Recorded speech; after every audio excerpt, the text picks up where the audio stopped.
I have a lot to share with you in describing the episode that we have coming up here. It's really important to me as a counselor and a wellness coach to help the listener understand just how important it is to see students with special learning needs or diverse learning needs as a part of one's learning community and an opportunity to learn lessons in supporting those students that carry over to all one's students. So let's get going on our intro. One aspect of our mission in providing information and insights on international education is reaching out to our community and our guests to discover current significant trends. So hopefully you are experiencing one of the biggie trends right now at your school, and that is the inclusion of a broader range of learning needs in your student population. To help us better understand this trend and efforts to support it, we reached out to an old friend, Laurie Boll, who is the Executive Director of SENIA International. So you might have attended one of SENIA's conferences, taken one of their courses, or heard about it from your Student Services Support team. But you might not know that SENIA International was run entirely by volunteers and had no director until Laurie stepped into the position. And if you know Laurie, you know she is a person of action, having created intensive needs programs in Colorado, China, and Thailand. So right now, SENIA International is in high gear, developing strategies, networks, programs to support its mission to advocate and provide resources and support to individuals with learning struggles.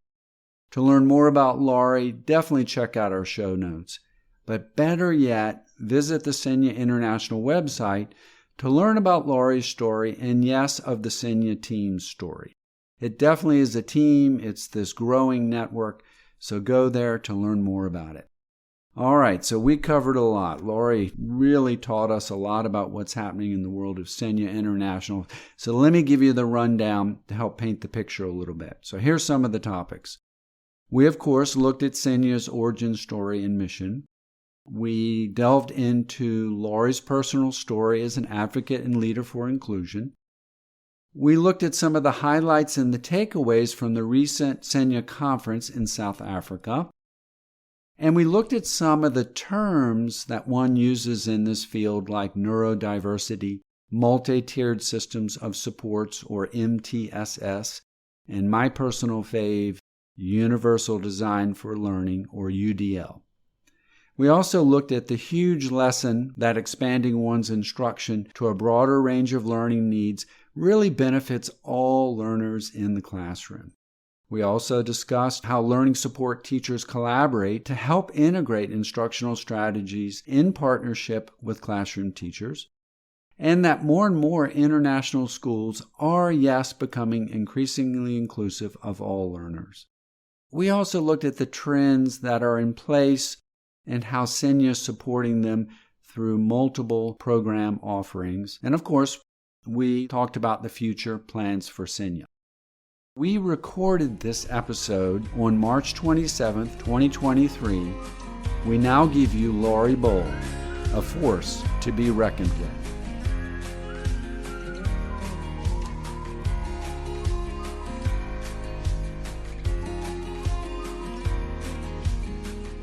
Hi, Laurie. Welcome to the show. It's great to see you. Thank you for being with us today. It's great to see you both too. Thanks for inviting me. Of course. And so please tell us, where in the world are you? I am currently in Bend, Oregon, on the west coast of the U.S. Okay, fantastic. I'm sure it is beautiful there. It is. It's snowing and the ski mountain is calling our names. So yes. It's a great place to live, for sure. I bet it is. I've heard such great things about Oregon, but I haven't been, but it's on my list for sure.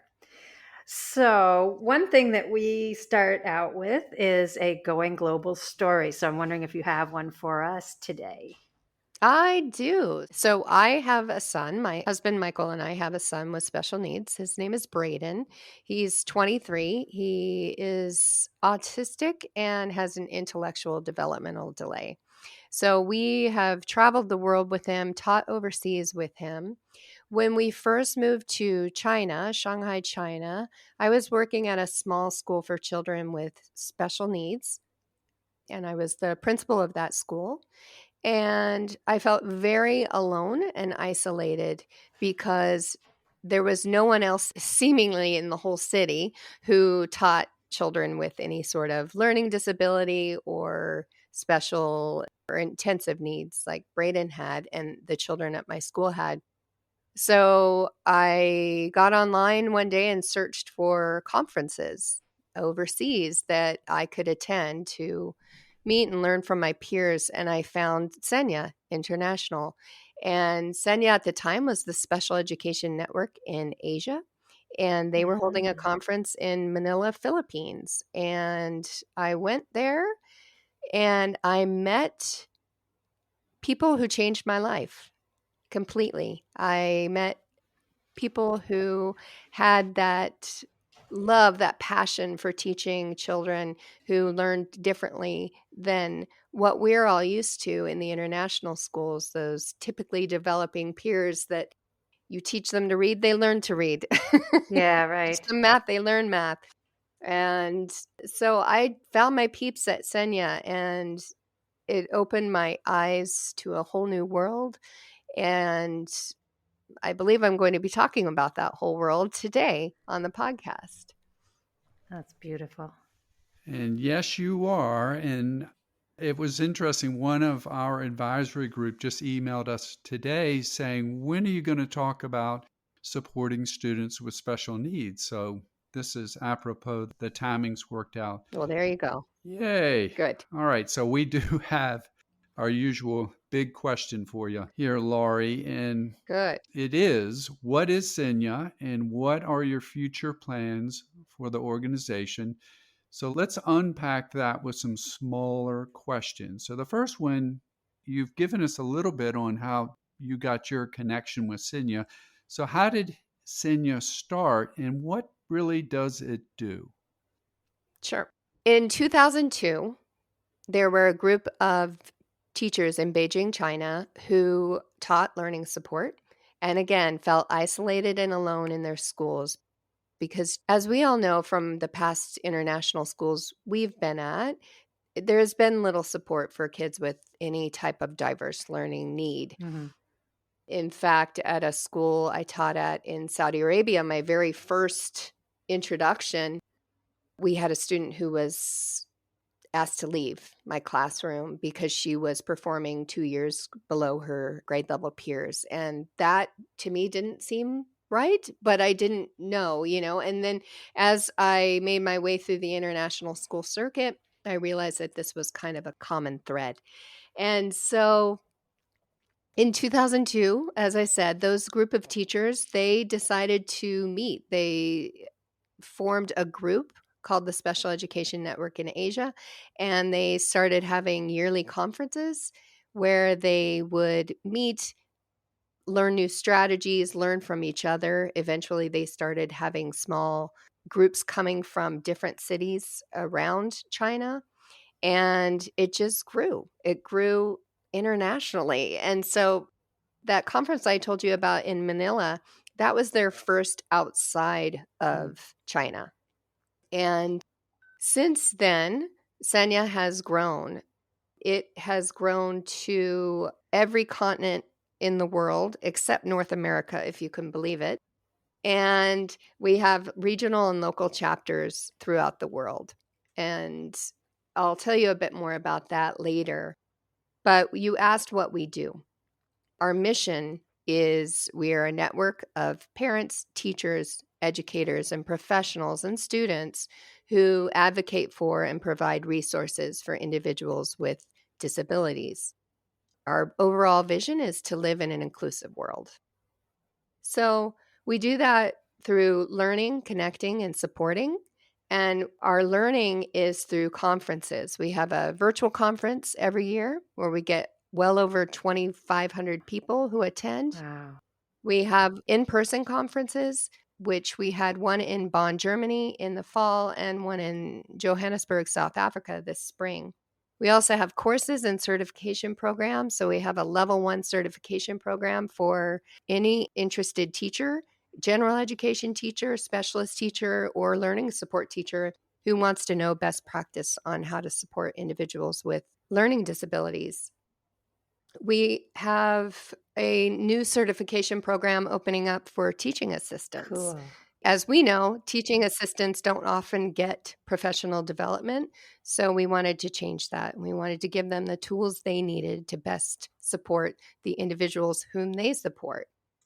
We have podcasts. So those are all in our learning portion. In our next portion at Connect, we have a membership program, and that is for schools. We have school memberships, and we have personalized individual memberships where people can hop on our platform and ask questions and learn from one another. And then, as I said, we have those local and regional chapters.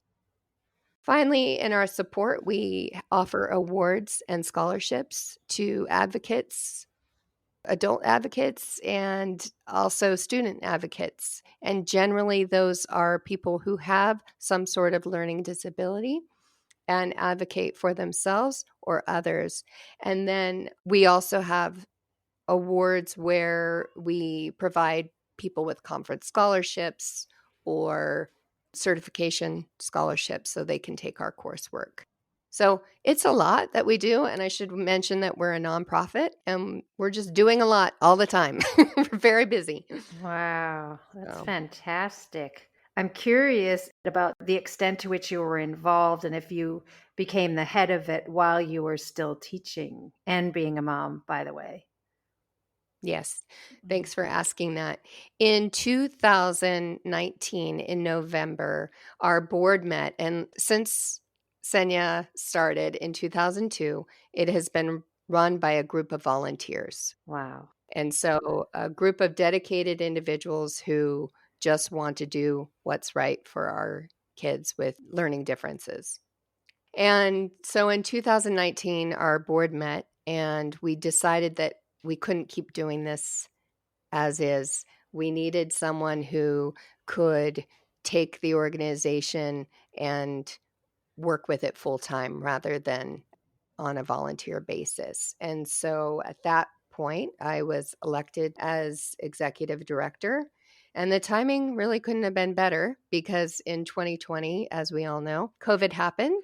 And when that happened, our son, who I mentioned earlier, really had a difficult time with the change. He was working in a great vocational training program in Thailand, and that shut down, and it was very stressful for him. So we came home for what we thought was the summer, and then we couldn't get back because they wanted us to do I think it was a 21-day quarantine at the time in a hotel room, which would have been impossible for my husband and me, but to have our son with us as well during that time it just could have never worked. So moved here and I was able to take SENIA and run with it. So Awesome. So how about telling us a little bit? You mentioned that you recently had a conference in Johannesburg. Maybe you could tell us a little bit about some of the highlights that happened at the conference? yeah, it was amazing. First off, it was our very first conference in Africa. So in 2017, as I said, we were the special education network in Asia. And in 2017 is when we realized that, as we know, the population of international school teachers, it's very transient. And so people were moving to Europe, they were moving to South America, and they were, hey, we need SENIA here. So we changed the name to the Special Education Network and Inclusion Association at that time to make it a worldwide organization. So this was our very first conference in Africa. It was so exciting. We had 33 countries represented at our conference, over 55 organizations and schools. And it was called Beyond the Label. because we want people to understand that our kids are more than a label.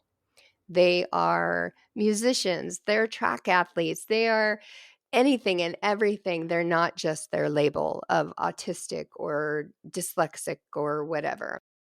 And so we had our conference strands of embracing intersectionality, embracing inclusive systems, embracing inclusive practices, and embracing agency and advocacy. And through that, we had some phenomenal keynote speakers, one being John Nordmeyer, who, if you haven't interviewed him yet, you might wish to. He's a great person who works at WIDA and does a lot for the English as an additional language population. Okay. And then we also had Estelle Baron-Hughes, who is from the international school in Dakar, actually. Cool. My old stomping grounds. Exactly. Yeah. And she was phenomenal. And she brought that intersectionality piece and looking at identity to the conference. We also had teacher presenters from all over the world coming and joining us. And we were all learning from each other and getting to know each other, networking. It was wonderful. Sounds fantastic. And really, when you talk about how many attendees there were and that it's also got the virtual component, I can't imagine how much work goes into preparing and organizing that whole thing. And so thank goodness that you're full-time director and not trying to still be a teacher, etc. So it sounds like you've really built the organization up and that it's just thriving. So good on you. Well, thanks. I mean, built up with the support of the board members who are all working board members. So they're directors of each component of the organization. So it's been a group effort for sure. And you're listing some very clear categories that you all covered. So I'm kind of curious about the attendees, maybe some people coming in without a lot of experience in those areas. Maybe with some conversations you had with folks, what do you think were some takeaways that your attendees experienced? That's a really good question. And I should say this. For many, many years, people have said, oh, I don't go to SENIA conferences because I'm not a learning support teacher or a counselor. That needs to go away. Everyone needs to attend SENIA conferences. And I'm not just saying that because, right? It's because our focus really was on that universal design for learning. And what we do, what we plan for our individuals with the highest level of support need in our classroom to help support every individual in your own classroom. So what we've learned through time is that general education teachers get so much out of the conferences because they're being exposed to things like behavior and things that we haven't really thought about before, social thinking and how we can promote that in our classroom at a tier 1 level, where we're teaching these social thinking skills to all our students, or we just have to support all of our individuals at one time. And you don't have to be a learning support teacher to attend the conference, if that makes sense. So. Absolutely. That makes a lot of sense to me. And I'm hoping that the word will get out. So maybe the small extent to which we can help with that. Y'all hear this? Everybody needs to go to the SENIA conference, not just special needs teachers. Absolutely. Good point. Really well taken. So Audrey, let me just share a quick story taking us all back to Riyadh. So there I was, a young counselor with a head full of hair. And I remember working with our incredible learning support teachers and our teachers who were helping our students with learning English and such. And I'd go to these meetings and I'd listen to the rich support strategies, learning strategies, and I'd go, what you're teaching us really works for all kids. So how can we bring in you, not just for the certain students receiving services, but to come into our regular curriculum meetings? And that began a pathway for me for the rest of my career also as an instructional technologist, working to bring learning support teachers into regular curriculum design meetings to bring in that expertise, because the strategies they offer, as you say, help all students. So thanks for bringing that up. That's a good reminder. No, and I'm so glad you mentioned that as well.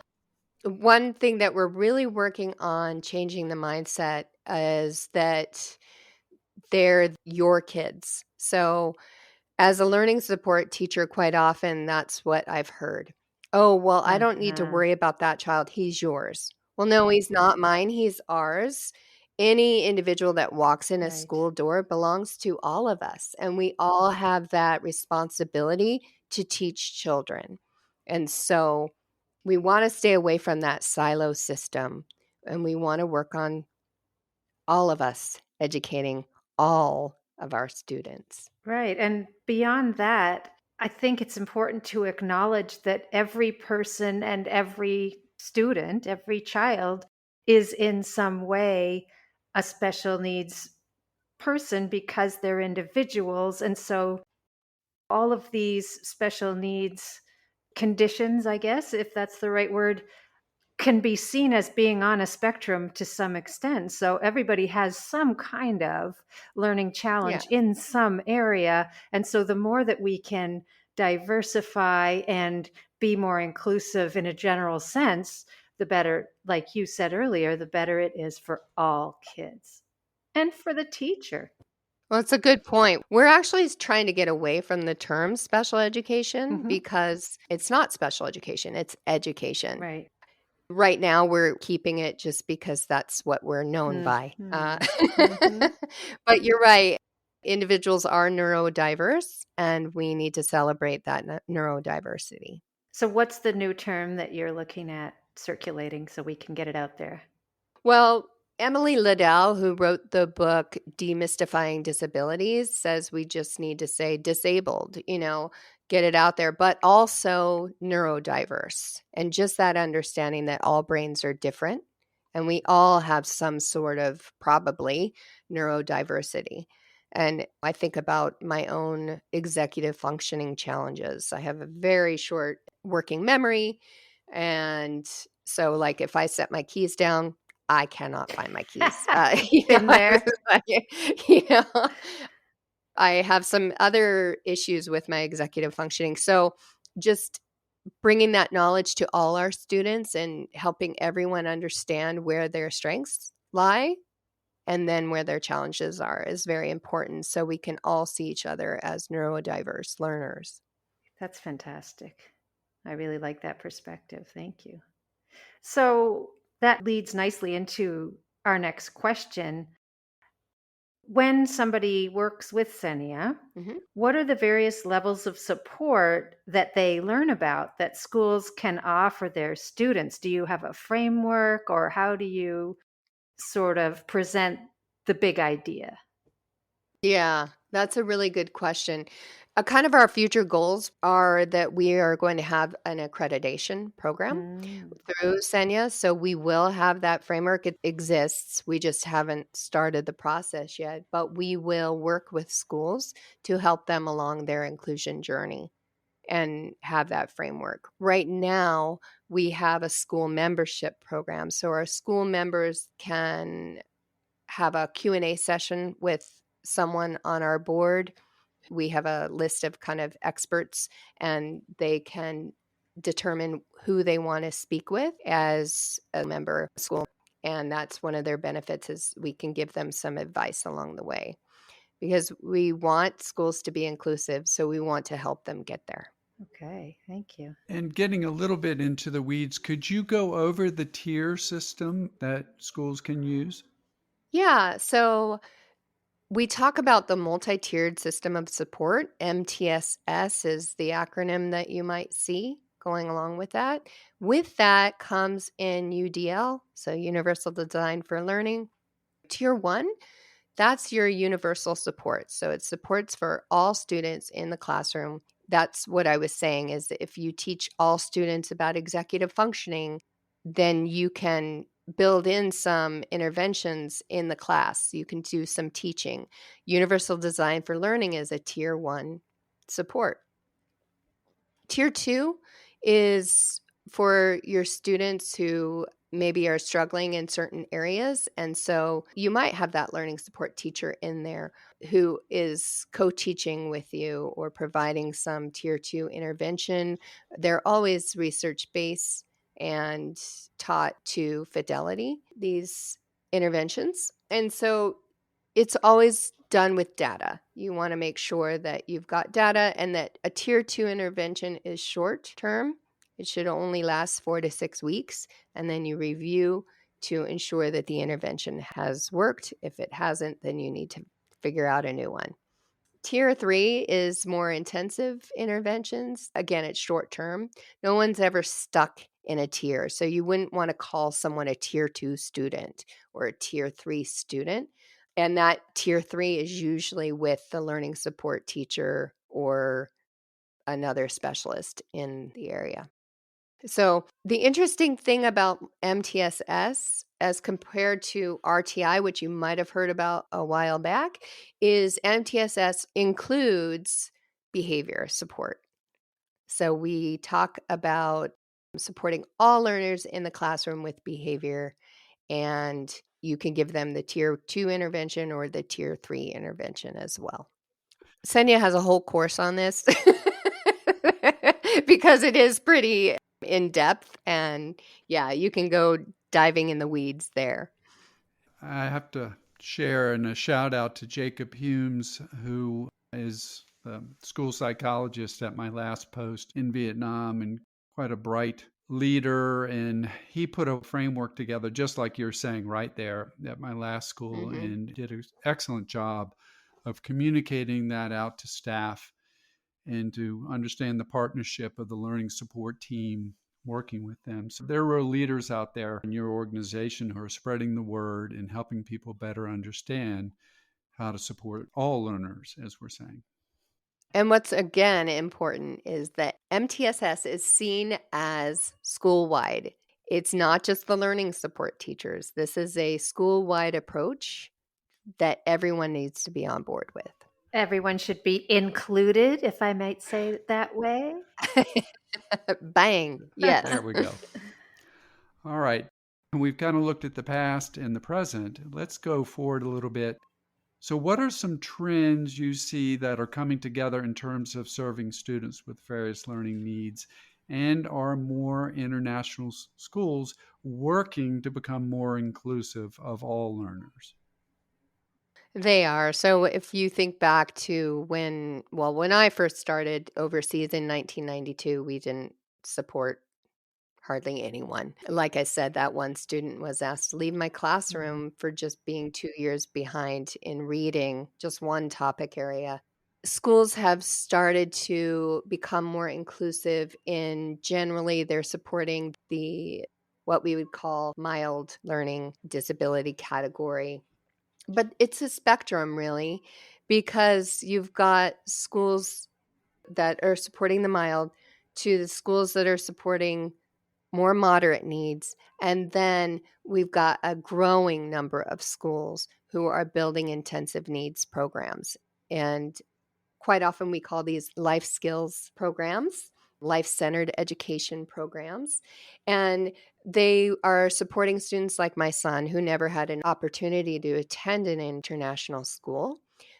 I started a program in International School Bangkok back in 2017, and it supported all learners. And what we found through this is all of the kids in the school benefited from having everyone in the world Of represented at their course. school, Yeah. right?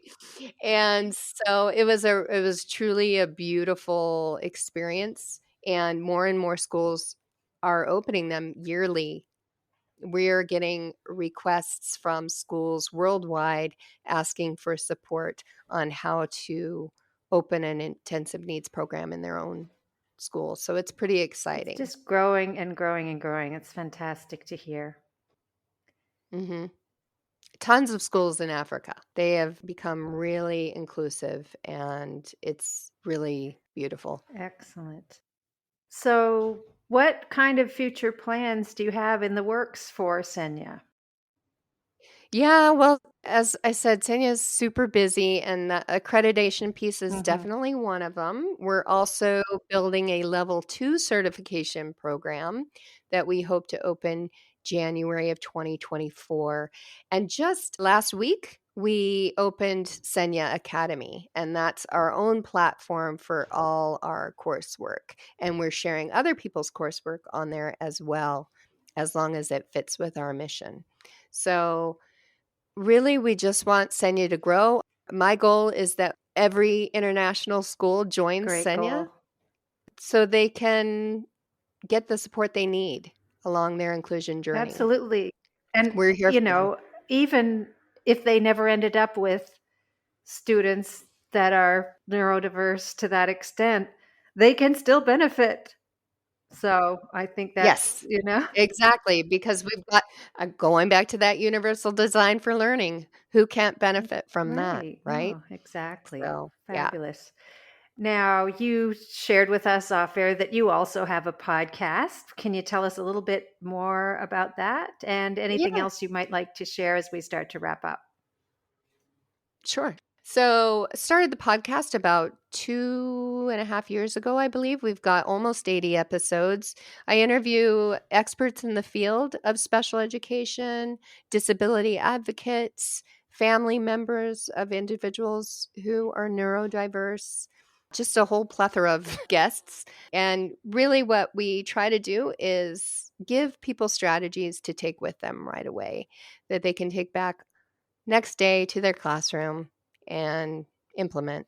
So check it Yeah, out. that's perfect. That's usually what teachers are looking for is how can I use this tomorrow kind of thing. And it sounds like you've got Mhm. a ton of ideas for them. And my big takeaway from this conversation is I'm embarrassed to say, one of those teachers who thought that the special education teachers, even though we're getting away from that term, were the experts and they were the ones who knew how to work with these kids. And I hadn't considered listening to your podcast, but I'm going to now because I really do think that this matters for everybody. So I love Well, great. That makes me happy. it. But no, there's not much else that I need to share. I would just recommend that everyone attend our virtual conference. It's in November this year. I'm lining up currently our phenomenal keynote speakers, and we'll be having a call for proposals coming out in April. So, yeah, we just hope everyone joins. So tell us more about where people can follow you with your podcast and then the SENIA website and the conference information. Yeah, so any of the information can be found at seniainternational.org.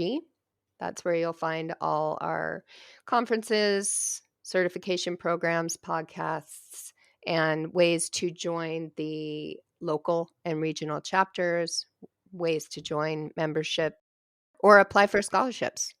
And we also have some social media accounts as well. We're on Facebook and Twitter and LinkedIn and Instagram. And if you want to pop on our website and sign up for our newsletter, we send out a conference or coursework blast once a month, and then we do a regular newsletter once a month. Fabulous. All kinds of ways to get more information. I love it. It's Yes. very inclusive methodology to get the information out. That's right. That's right. Got to get it out. All things SENIA all the time. Oh, yeah, nice. Everywhere. Oh, and soon, I didn't even say this, soon we're going to have a SENIA swag store so people can get on Ooh. and buy some T-shirts and water bottles. It's all good Oh, fun. man, that's great. Oh my, I like it.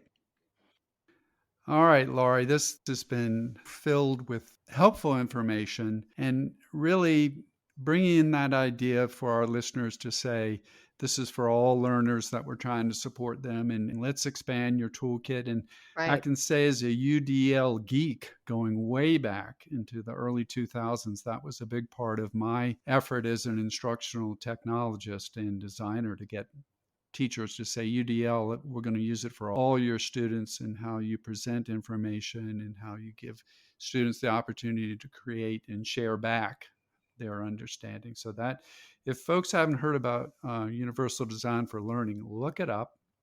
Mm-hmm. Oh, and on our SENIA Academy platform, Katie Novak was our keynote speaker this year, and she's written several books on the topic, and she was a phenomenal speaker. So you can purchase her keynote for pretty inexpensive. So it gives you a quick down and dirty of what UDL is and ways you can support all students. Excellent. I do want to share one more reflection, and this will connect to your wonderful husband, Michael, that in our work in the early days with instructional technology, tech integration, that we were seen as those people who were in charge of technology use. We were the ones that, if something needed to be done to help students use technology or to use software to teach, well, Dave or Michael would come in and they'd take care of it. And so finally we moved past that with the TPAC model, and with the pandemic, teachers more than ever had to dive in and integrate and make the technology a part of their learning. And one of the themes of our show, kind of a side theme, is wellness. And there's a big push for wellness now, of course. And we need to get past the idea that, the counselor or the wellness coordinator is the person in charge of wellness for our students and our parents, that it is something to be integrated and be brought into the culture of the classroom. And so that's a theme that's running through all three of these topics that we've discussed for sure. Certainly. So it is so nice to reconnect and have you come on and share such an important message to our listeners. Thank you so much for having me. Really appreciate it. Thank you for being here. Thank you for joining us today on Educators Going Global.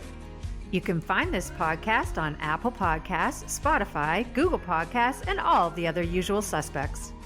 Please subscribe, like us, and leave a review on Apple and Spotify, and let your teaching friends know about us so we can grow our community. Please reach out at educatorsgoingglobal@gmail.com and join our Facebook group, Educators Going Global, if you have ideas, comments, or wish to share a Going Global story of your own. You can also find us on Instagram at Educators Going Global. Please visit our website as well, www.educatorsgoingglobal.com. All our podcast episodes are on there by topic, along with blog posts, Going Global stories, and our ever-growing resource library. For now, this is Audrey and David, inviting you to travel, teach, and connect with us.